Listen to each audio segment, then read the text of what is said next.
Hi, welcome back to library. It's just Mrs. McGarrett this week because Benjamin is taking a nap.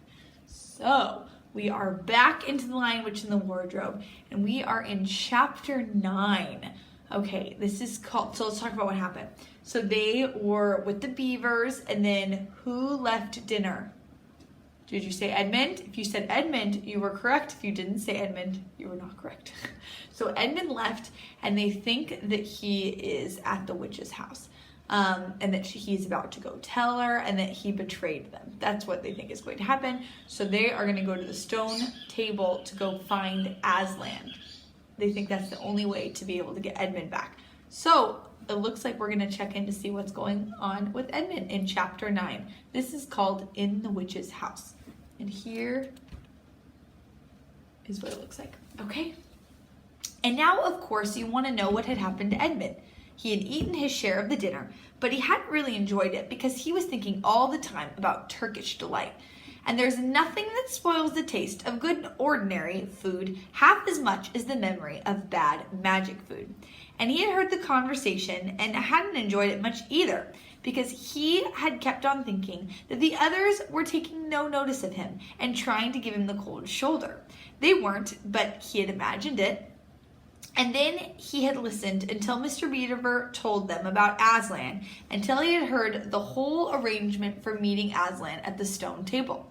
It was then that he began very quietly to edge himself under the curtain which hung over the door, for the mention of Aslan gave him a mysterious and horrible feeling, just as it had given the others a mysterious and lovely feeling.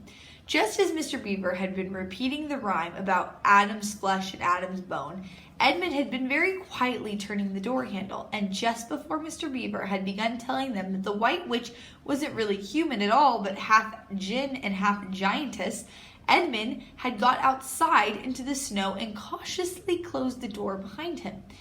You mustn't think that even now, Edmund was quite so bad that he actually wanted his brothers and sisters to be turned into stone.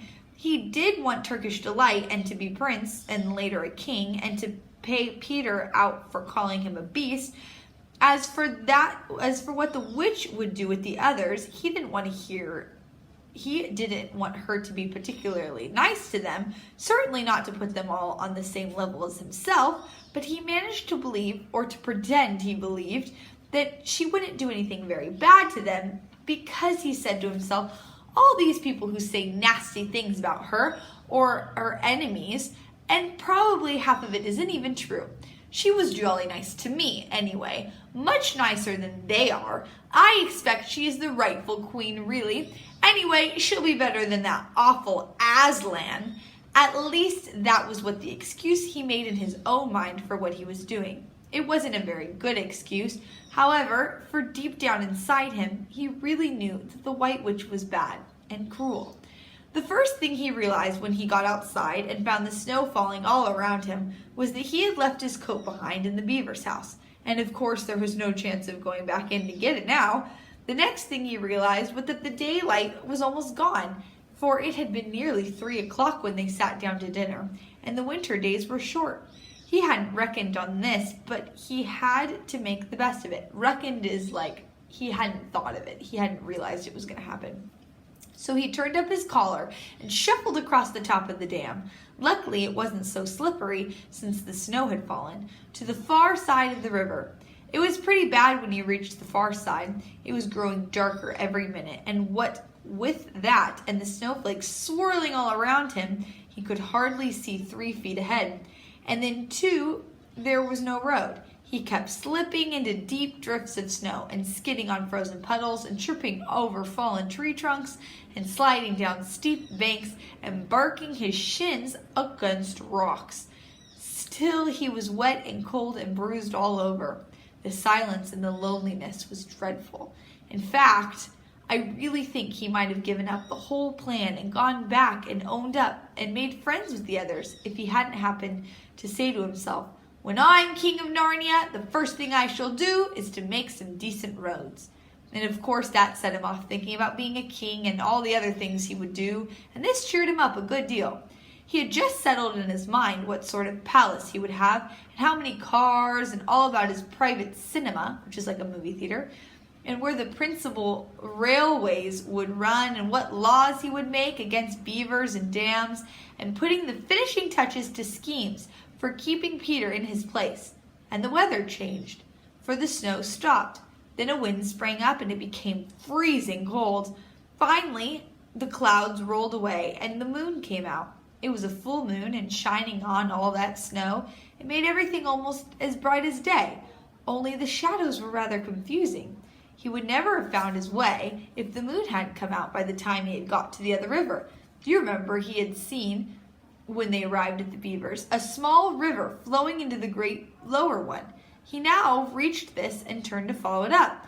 But the little valley down which it came was much steeper and rockier than the one he had just left, and much overgrown with bushes, so that he could not have managed it all in the dark. Even as it was, he got wet through, for he had to stoop to go under branches, and get loads of snow came sliding off on his back. And every time this happened, he thought more and more how much he hated Peter, just as if it all had been Peter's fault. That doesn't make sense, right? So basically, he's trying to get to the palace. He's having a horrible time. He's cold. He's getting hurt. He can barely see. It's not great. But at last, he came to a part where it was more level, and the valley opened out. And there, on the other side of the river, quite close to him, in the middle of a little plain between two hills, he saw what must be the White Witch's house. And the moon was shining brighter than ever. The house was really a small castle. It seemed to be all towers, little towers, with long pointed spires on them, sharp as needles. They looked like huge dunce caps, or sorcerer's caps. They shone in the moonlight, and their long shadows looked strange on the snow. Edmund began to be afraid of the house, so it looks kind of like a scary castle. But it was too late to think of turning back now. He crossed the river on the ice and walked up to the house. There was nothing stirring, not the slightest sound anywhere. Even his own feet made no noise on the deep, newly fallen snow. He walked on and on, past corner after corner of the house, and past all the hallways. He had to go right round to the far side before he found it. It was a huge arch, but the great iron gate stood wide open. Edmund crept up to the arch and looked inside the courtyard, and there he saw a sight that nearly made his heart stop beating. Just inside the gate was the moonlight shining on it, stood an enormous lion, crouched as if it was ready to spring. And Edmund stood in the shadows of the arch, afraid to go on and afraid to go back, and his knees knocking together. He stood there so long that his teeth would have been chattering with cold, even if they had not been chattering with fear. How long this really lasted, I don't know, but it seemed to Edmund that it lasted for hours. Then at last he began to wonder why the lion was standing so still, for it hadn't moved 1 inch since he had first set eyes on it. Edmund now ventured a little nearer, still keeping in the shadow of the arch as much as he could. He now saw that the way the lion was standing, that it couldn't have been looking at him at all. But suppose it turns its head, thought Edmund. In fact, it was staring at something else, namely a little dwarf who stood with his back to it about 4 feet away. Aha, thought Edmund, when it springs at the dwarf, then that will be my chance to escape. But still, the lion never moved, nor did the dwarf. And now at last Edmund remembered what the others had said about the White Witch turning people into stone. Perhaps this was only a stone lion. Oh, what do you guys think? Of course, it must be only a statue. No living animal would have let itself get covered with snow. Then very slowly, and with his heart beating as if it would burst, Edmund ventured to go up to the lion. It was cold stone. He had been frightened of a mere statue. The relief which Edmund felt was so great that in spite of the cold, he suddenly got warm all over, right down to his toes. And at the same time, there came into his head what seemed a perfectly lovely idea. Probably, he thought, this is the great lion Aslan that they were all talking about. She's caught him already and turned him into stone. So that's the end of all those fine ideas on him. Pooh, who's afraid of Aslan? And he stood there gloating over the stone lion, and presently he did something very silly and childish. Gloating is like bragging, like, oh, I'm so much better than you. Oh, I can't be scared of you. That kind of thing. He took a stump of lead pencil out of his pocket and scribbled a mustache on the lion's upper lip, and then a pair of spectacles on his eyes. Then he said, yes, silly old Aslan, how do you like being stone? You thought you're mighty fine, didn't you? But in spite of the scribbles on his face, of the great stone beast still looked so terrible and sad and noble, staring up into the moonlight, that Edmund didn't really get any fun of making fun of him. He turned away and began to cross the courtyard.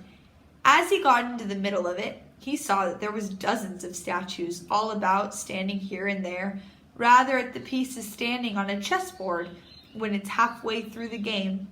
There were stone satyrs and stone wolves and bears and foxes, a cat of mountains of stones. There were lovely stone shapes that looked like women, but who were really the spirits of trees.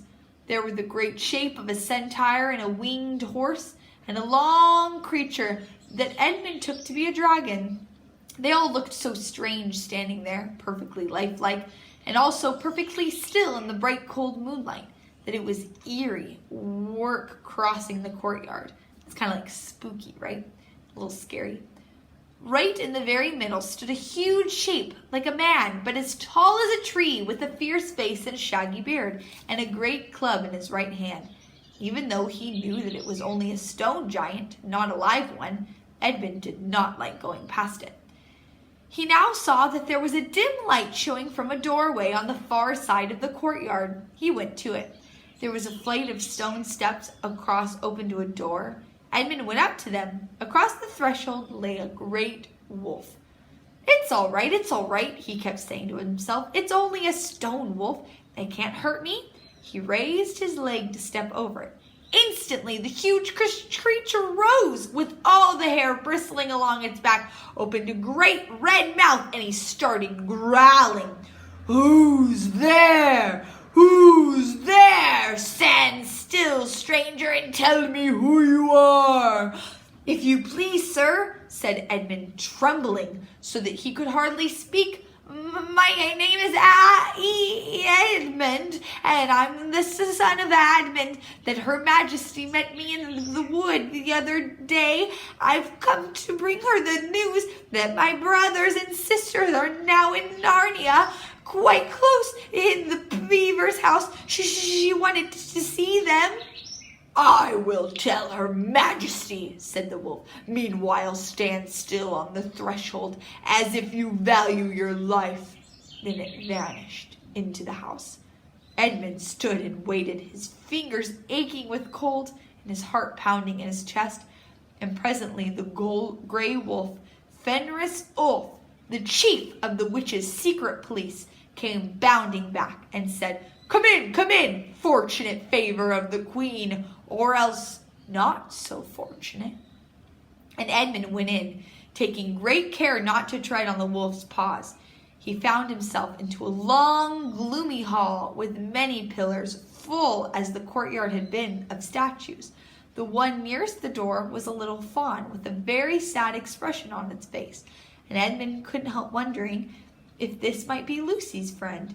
The only light came from a single lamp, and close behind this sat the White Witch. I'm come, Your Majesty, said Edmund, rushing eagerly forward. How dare you come alone, said the witch in a terrible voice. Did I not tell you to bring the others with you? Please, Your Majesty, said Edmund. I've done the best I can. I've brought them quite close. They're in the little house on the top of the dam, just above the river, with Mr. and Mrs. Beaver. A slow, cruel smile came over the witch's face. Is that all your news? She asked. No, Your Majesty, said Edmund, and proceeded to tell her all he had heard before leaving the beaver's house. "What? Aslan?" cried the queen. "Aslan, is this true? If I find that you have lied to me, please, please, I'm only repeating what they said," stammered Edmund. But the queen, who was no longer attending to him, clapped her hands. Instantly, the same dwarf who Edmund had seen with her before appeared. "Make ready our sled," ordered the witch, "and use the harness without the bells." I wonder why she wants to use the sled without the bells. I would say it's because she doesn't want to be heard. Well, this is what we know. Edmund went to the witch's house. Doesn't seem like a very nice house, and she doesn't seem like a very nice person. So, you, as the reader, do you think that the witch is bad, or do you think she's good? Do you think Aslan is good, or do you think he's bad? What is going to happen? Well, young readers, there's only one way to find out, and that's to stay tuned to chapter 10. Okay, bye. See you next week.